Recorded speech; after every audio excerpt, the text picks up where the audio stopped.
Olha, ao que permanece e sempre fez parte da vida humana, e há o modo de alcançar isso realmente muda muito de época para época.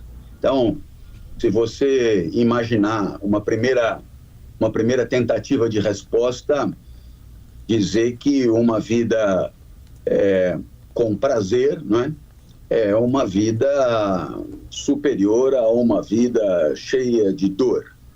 Então, evidentemente que isso já valia para os tempos antigos e vale ainda hoje. O que muda muito enfim, o modo como entendemos o prazer e o modo para alcançar isso, não é? Para os antigos, o prazer era mais entendido como a ausência de perturbação da alma, né? Então, nesse sentido, tinha a ver com o que eles chamavam de ataraxia, que é você conseguir alcançar um estágio na vida em que as ocorrências do dia a dia não te perturbam muito, mas também não te trazem muita euforia. Você fica um pouco blindado ante aquilo que acontece. Isso seria a condição de uma vida boa. Então, isso é uma tentativa de começar a conversa. É claro que as condições de manter a alma sem perturbação na Grécia rochosa de 4 séculos antes de Cristo é um pouco diferente de manter a alma sem perturbação em Porto Alegre nos dias de hoje. Então, eu ia dizer isso para o senhor, porque eu estou tentando me manter ausente de perturbação, mas daí o meu celular apita enquanto eu estou conversando com o senhor e já vem uma notificação. Não sei se é do WhatsApp, se é do boleto que eu não paguei, se é o tempo todo a vida me lembra que eu tenho muitas perturbações. Como é que a gente fica ausente? Me parece que para chegar na ausência de perturbação, parece que eu tenho que estar alheio a tudo isso. Como conviver com esse constante lembrete que vem, né, o tempo todo? Tem uma notificação. Estou usando a metáfora do celular, mas acho que é muito presente para todo mundo isso, né? A gente está estamos os três conversando com o senhor com o celular na mão. Os ouvintes estão vendo isso. Eu, claro, entendo a tua pergunta e eu não sei respondê-la. Aliás, provavelmente não saberei responder nenhuma das perguntas que vocês vão me fazer. Agora, o que um pensador antigo diria é que se o celular é a fonte da tua perturbação, livre-se dele, né? Excelente. Claro, aí você dirá, bom, mas aí eu pago um preço por isso, um preço de não integração, um preço de uma vida social mutilada, né? De uma socialização capenga.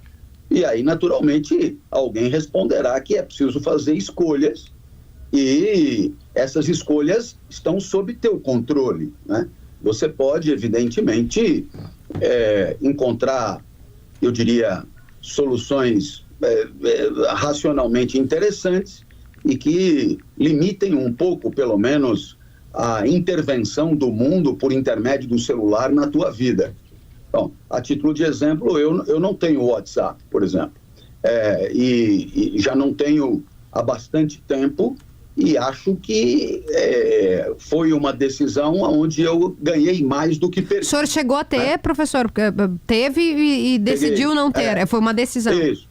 Tive e decidi não ter. Por quê? Porque entendi que com o WhatsApp a alma estava o tempo inteiro à mercê de estímulos que eu não podia controlar. Perturbada, então, como o senhor disse no começo. Perturbada. Então, a única maneira que eu encontrei para evitar isso e ganhar um pouco de tranquilidade foi...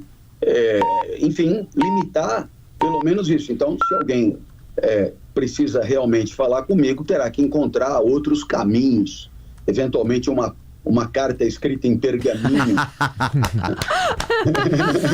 Ou seja, vai ter que ser muito importante, né, professor?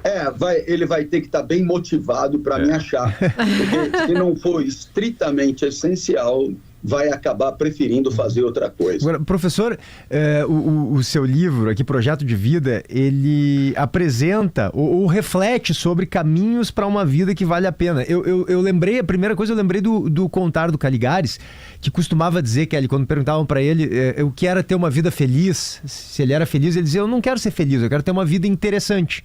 Porque ele dizia que a felicidade é uma coisa que a gente não controla direito, ele não sabe bem o que é, mas viver plenamente, sentir plenamente, né? Inclusive as dores, o luto, a tristeza, experimentar vivências interessantes na vida, maneiras de amar, maneiras de conviver socialmente, isso torna uma vida interessante, de fato, e é por aí que se encontra um caminho mais legal, pelo menos para viver, não necessariamente feliz.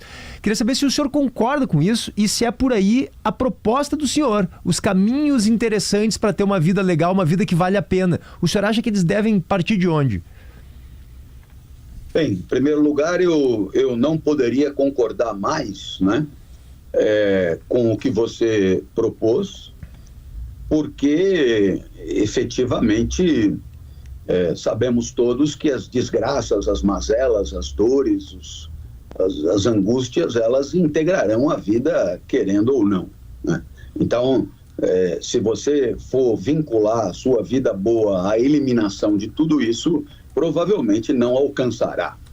No que diz respeito à palavra felicidade, justamente é outra convicção que eu tenho, ou não sabemos bem o que é, ou estamos à procura, e se estamos à procura é porque não alcançamos e, portanto, é indicativo de um certo fracasso existencial. Eu prefiro falar em vida boa, que é o equivalente à sua vida interessante, e essa vida boa efetivamente cobra um respeito à imediatidade, ou seja, onde ela se encontra, onde ela está, e não simplesmente aos resultados supostos ou imaginados, fazendo da vida um instrumento para uma realidade paradisíaca num futuro que nunca chega, né? Então, a título de exemplo, né? Vamos imaginar que alguém me pergunte, você deu entrevista para a Rádio Gaúcha Day, por quê? Você espera com isso ganhar o quê, né?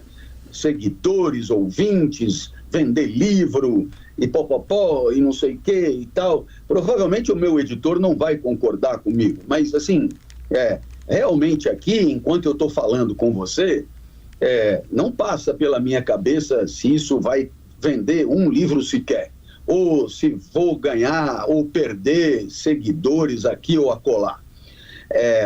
Aqui a entrevista tem que valer pela entrevista e, portanto, tem que valer pelo papo, pelo diálogo, pela interação, pelo conhecimento, pelos afetos envolvidos aqui nessa interação, e com isso a gente traz a vida para onde ela está e não para resultados imaginados, resultados pretendidos, porque isso de fato é muito dilacerante, porque de duas uma, ou você alcança o que você desejava, ou você não alcança o que você desejava.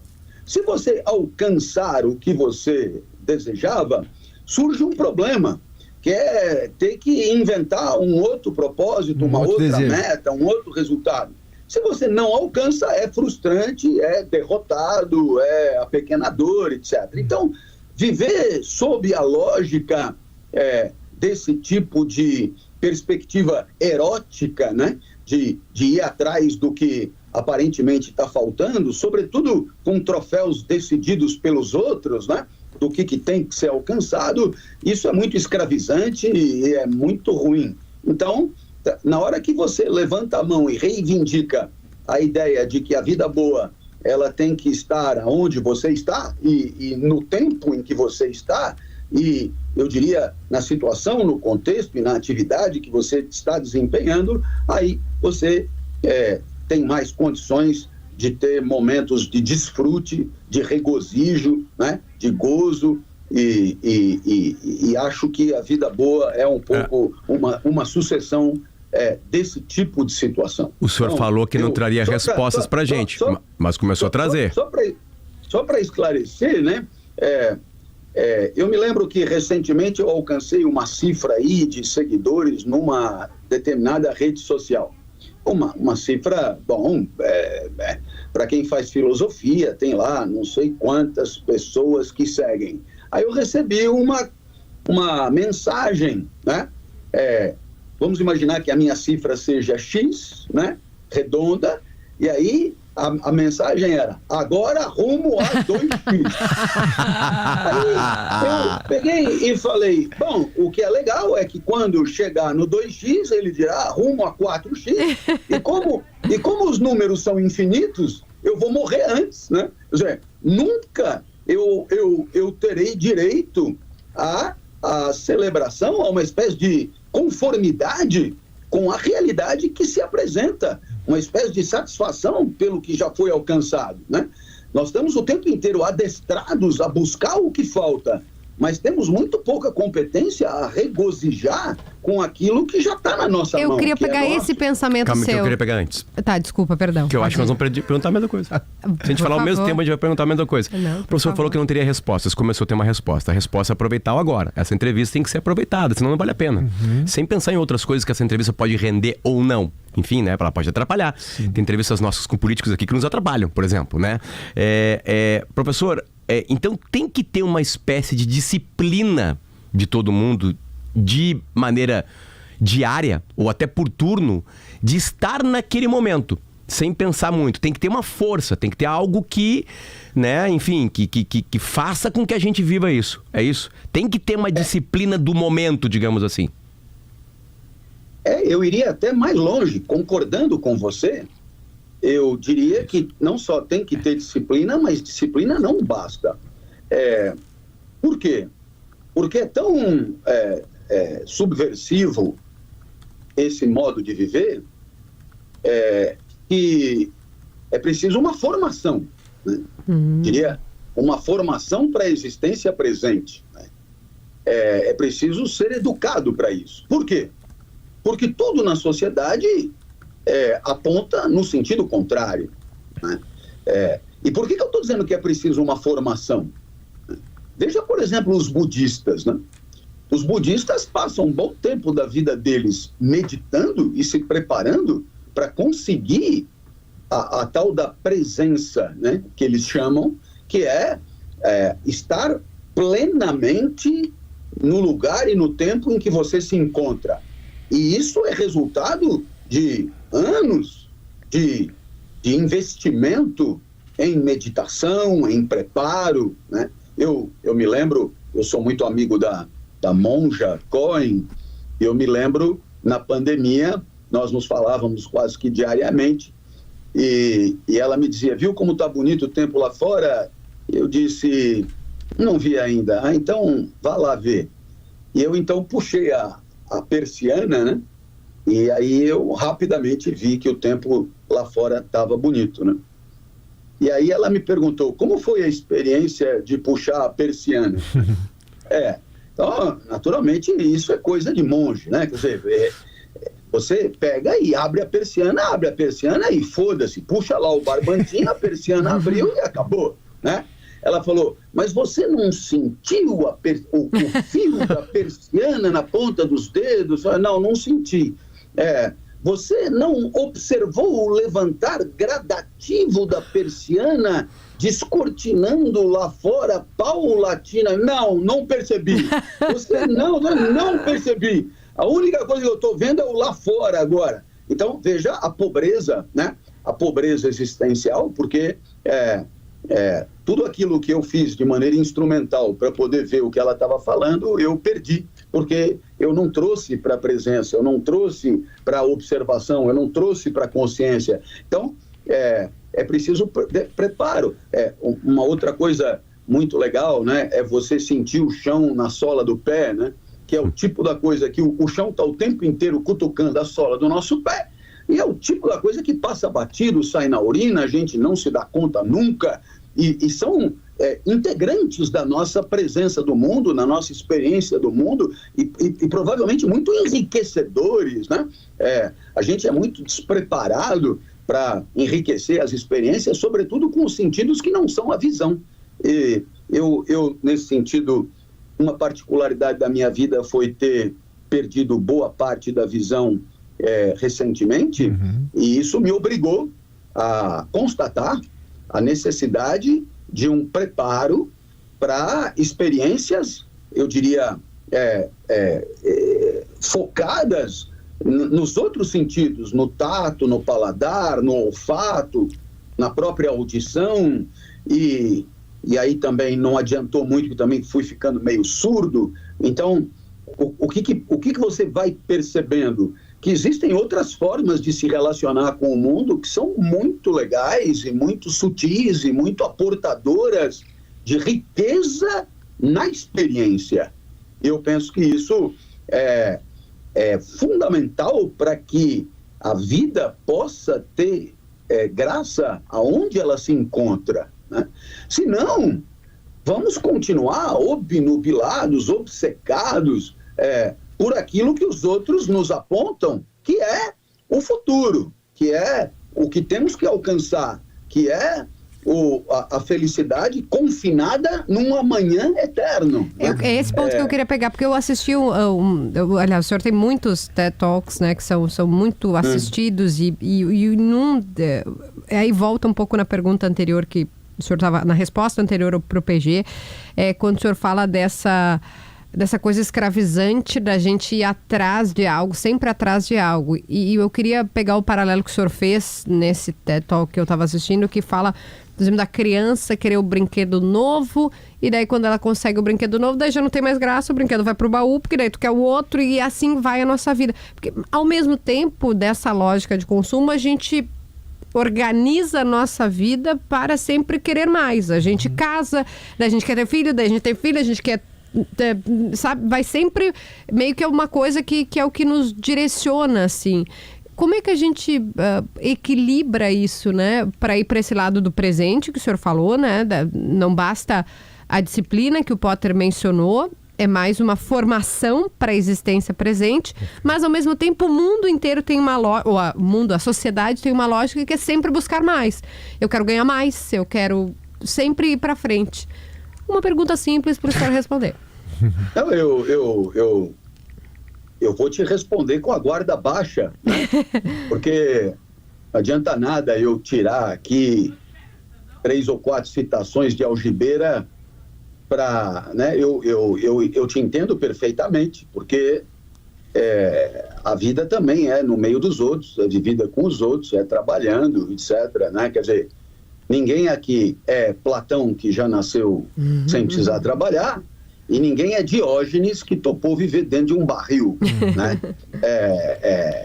Praticamente sem patrimônio nenhum, sem bem nenhum, e vivendo de restos de comida, né? Então, eu diria que, como sempre, com os pés no chão e de maneira muito humilde, eu diria que é claro que um pedaço da vida vai ser mesmo resultado de uma educação e, portanto, resultado daquilo que a sociedade nos apresentará como troféu. Um pedaço da vida tem que ser isso. Então, é muito impressionante como, na lógica escolar, você tem o passar de ano, né? Isso. O passar de ano, então a graça do primeiro ano é passar para o segundo ano. E ninguém vê nisso nenhum problema, né? Aí quando você termina a lógica escolar, você entra na lógica profissional, onde você tem o plano de carreira, né? Exato. E aí muda um pouco a nomenclatura. No nosso caso tem mestrado, doutorado, livre docência, titularidade, sei que, e nos outros tem gerente, supervisor, CFO, CEO, pipipopó. Muito bem. A lógica é sempre a mesma. O Eldorado está no amanhã, né? A felicidade plena está quando você for doutor ou quando você for CFO, etc. Então, bem, eu penso que é perfeitamente possível você, claro, ter uma noção de onde você quer chegar, sem abrir mão de degustar o momento presente. Ou seja, você quer o diploma universitário, mas ao mesmo tempo você também quer a degustação dos anos na universidade, né? Você quer... E aqui eu faço realmente uma provocação. Quer dizer, vamos imaginar 2 casos extremos e, portanto, como diria Max Weber, são tipos ideais. Eles não existem na realidade, mas só para nos ajudar a pensar. Vamos imaginar 2 alunos que acabaram de entrar na mesma faculdade, eles estão na mesma classe. Vamos imaginar que um deles passe 5 anos do curso universitário pensando no ingresso no mercado de trabalho. Ok? Então, ele pensa exclusivamente no seu futuro. Ele sabe tudo do mercado de trabalho, ele conhece tudo do mercado de trabalho, as possibilidades, etc, etc. E vamos imaginar o seu colega que é 100% focado na imediatidade do presente. Portanto, é alguém que não tem a menor ideia do amanhã, a menor ideia do que acontecerá depois da formatura, a menor ideia. Ele está 100% focado aula a aula, minuto a minuto, instante a instante. Muito bem, a minha pergunta é, qual dos dois estará mais bem preparado para daqui 5 anos? E aqui eu não tenho medo de errar, né? O indivíduo que traz a vida para o presente, ele pode até parecer meio tonto, ele pode até parecer um bobo alegre, porque é gozado. O mundo do trabalho consagrou a expressão sair da zona de conforto, como se o conforto fosse um imenso problema, né? E o mundo do trabalho consagrou a expressão happy hour fora do trabalho, depois do trabalho. Então, veja que nós não temos direito nem a conforto e nem a felicidade durante o trabalho. O trabalho, portanto, precisa ser desconfortável e triste, não é? Pois muito bem, eu estou absolutamente convencido de que um indivíduo que se alegra com o que faz, um indivíduo que se encanta com o que faz na segunda-feira, um indivíduo que pensa, eu diria, na perfeição daquilo que faz e degusta aquilo que faz, ele terá resultados superiores ao indivíduo que está na segunda-feira pensando na meta a ser alcançada. Tem uma provocação que eu quero fazer aqui, que não é isso que o senhor está dizendo, mas eu acho importante a gente refletir sobre isso também dentro do que o senhor está dizendo. Que é o seguinte, o senhor está falando, claro, sobre a gente curtir, usufruir o momento, né? Por outro lado, professor, eu tenho uma grande preocupação assim com pessoas que me parecem com muita dificuldade de se frustrar, né? De acharem que o momento, ou seja, o seu trabalho ou a sua experiência na faculdade ou num relacionamento afetivo, que ela precisa necessariamente ser sempre positiva, né? Sempre boa. Então eu trabalho, eu faço, eu amo o meu trabalho, ame o seu trabalho, não precisar trabalhar nem um único dia na vida. Eu acho isso uma bobagem, porque faz parte de amar o seu trabalho, amar uma pessoa, também se frustrar com o trabalho, se frustrar com a pessoa, se frustrar com as atividades, enfim, isso faz parte da vida, né? E eu queria que o senhor falasse um pouco sobre isso, se a gente também às vezes não cai nessa armadilha de querer curtir o momento o tempo todo e não entender que às vezes não curtir também é do jogo, também é saudável.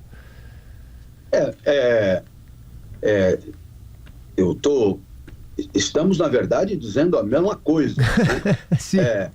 É claro que quando eu digo que é preciso, e eu não digo de maneira radical e absoluta, porque eu não sou um radical, né? Quando eu digo que é preciso ter um pouco de disposição para trazer o presente para a consciência, dar importância aos detalhes, dar importância à experiência vivida, e não estar o tempo inteiro com a mente pousada num tempo que não é o tempo da vida, em momento algum eu assegurei 100% de alegria. Perfeito. De jeito nenhum. Sim. Eu estou apenas sugerindo que quando você traz a consciência para a imediatidade da vida, você dá ao mundo a chance de te alegrar com plenitude maior. Perfeito. É sentir plenamente, inclusive a dor, né? Inclusive a tristeza, mas viver plenamente o momento. Naturalmente, a plenitude, ela é a plenitude da experiência com as características que a experiência tem. Claro. E isso, porque, veja, é muito curioso, né? Vamos imaginar que você esteja num lugar, né? E, como costuma acontecer na nossa vida, com a cabeça em outro lugar. Muito bem. Então, o que acontece? O que acontece é que você está meia bomba o tempo inteiro. Você está dividido o tempo inteiro. Você está com a mente dividida e, portanto, você está fragilizado o tempo inteiro. Ora, a minha concepção é que, pelo menos de vez em quando, é preciso ter a competência para trazer a completitude da consciência para a vida onde ela está, para que haja a possibilidade, pelo menos ocasional, de um pouco de plenitude. Porque senão, né, acontece uma coisa muito comum, que é você passar muito tempo preparando uma viagem, né? Então você está num lugar e com a mente, em parte pelo menos, já no destino da viagem. Só que quando chega a viagem e você se encontra aonde você planejou estar, você não tem preparo para a plenitude. E você começa a fazer uma espécie de contagem regressiva para voltar, ou começa a pensar no outro lugar para onde você vai, e aí, numa espécie de lógica de excursão, né, você já não sabe mais onde está, porque, né, você está em Veneza já pensando em Gênova, está em Gênova já pensando em Firenze, está em Firenze já pensando em Paris, e quando acabou, né, 12 dias na Europa, você nunca esteve aonde você estava, né? Você estava sempre um dia deslocado da sua experiência vivida. Então, há que ter esse preparo para a imediatidade, que é um dos aspectos que eu trato. E um dos exemplos que eu dou, que eu acho muito legal, é quando o professor manda ler Machado de Assis e o aluno pergunta por quê, e ele diz que vai cair na prova. Quer dizer, mesmo o professor de literatura, ele é incapaz de dizer, olha, a leitura de Machado de Assis tem que valer por ela mesma, né? É um instante de deleite, de regozijo, de prazer, diante de alguma coisa que é genial, né?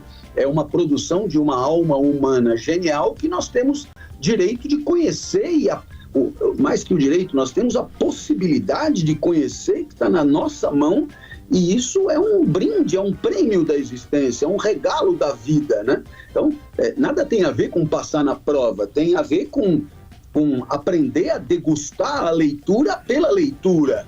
Porque se você aprende que ler literatura é condição de passar na prova, acontece o que costuma acontecer. Depois do vestibular, ninguém lê mais nenhum livro de literatura, né? Não é por acaso que as editoras acabam sucumbindo e as livrarias junto.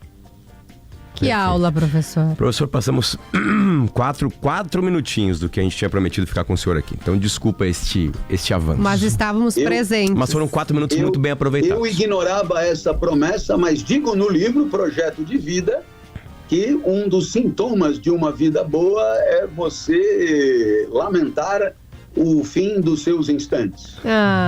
Querer esticar o máximo possível. Sugestão de Nietzsche. Viva de tal maneira a desejar a eternidade daquele instante vivido.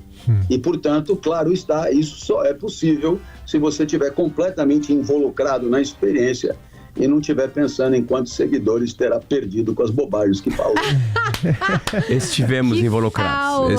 Estivemos. Nossa, obrigada. Muito obrigado, professor Clóvis de Barros Filhos, pelo carinho da sua manhã com a gente aqui, um pedacinho dela com a gente. Grande, eu que agradeço a atenção e gostaria apenas de dizer aos nossos ouvintes, se a vida tiver alguma chance de valer a pena, é com você no comando.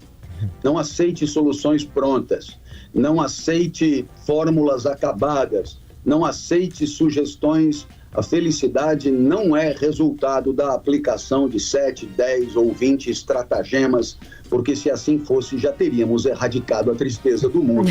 E isso nunca acontecerá. Perfeito. Obrigado pelo carinho.